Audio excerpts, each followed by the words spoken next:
dans les zones humides, il y a des animaux sur l'eau, dans l'eau et autour de l'eau. Donc, tout à l'heure, la poule d'eau elle était autour de l'eau. La tortue sera dans l'eau et elle peut être aussi à la surface. Qu'est-ce qu'elle vient faire à la surface? Elle vient respirer, elle vient se réchauffer aussi. On est là ce matin pour montrer aux enfants des quartiers de Mortenol une zone de biodiversité qu'il y a sur Pointe-à-Pitre. Et nous avons la chance d'avoir la présence d'un intervenant qui va les sensibiliser à tout ce qui est animal, végétal sur cette zone. Aujourd'hui, l'Office de l'eau accompagne l'association Rêve dans le cadre de ses missions sur la préservation et la sensibilisation aux milieux aquatiques. Donc moi, je suis chargée de mission milieux aquatiques.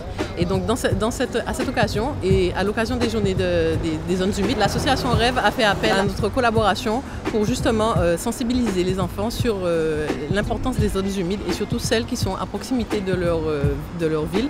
En l'occurrence, ce sont des enfants de Mortenol. Donc ce sont des enfants qui ne sont pas forcément sensibilisés au fait de toute la biodiversité qui peut exister et surtout les zones humides. J'ai été sollicitée par l'association Rêve Guadeloupe pour animer la sortie du jour.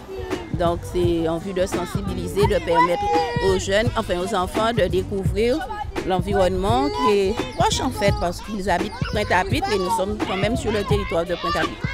Comme on le voit, ils sont très intéressés, ils s'impliquent et ils participent. Je pense que c'est une très bonne action que l'Office de l'eau permette aux plus jeunes de s'intéresser à ces zones et en vue de les sensibiliser. Donc, je viens en seconde position pour leur donner les bonnes informations afin que le travail se fasse sur toute la longueur de la chaîne. Vous l'avez vu le poisson?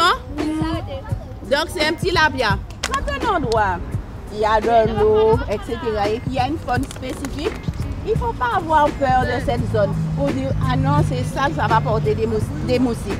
Non, puisque les tilapias, les golomines mangent les œufs de moustiques, donc les moustiques ne vont pas se développer. Donc quand on a peur des zones humides, non, c'est inapproprié, d'accord?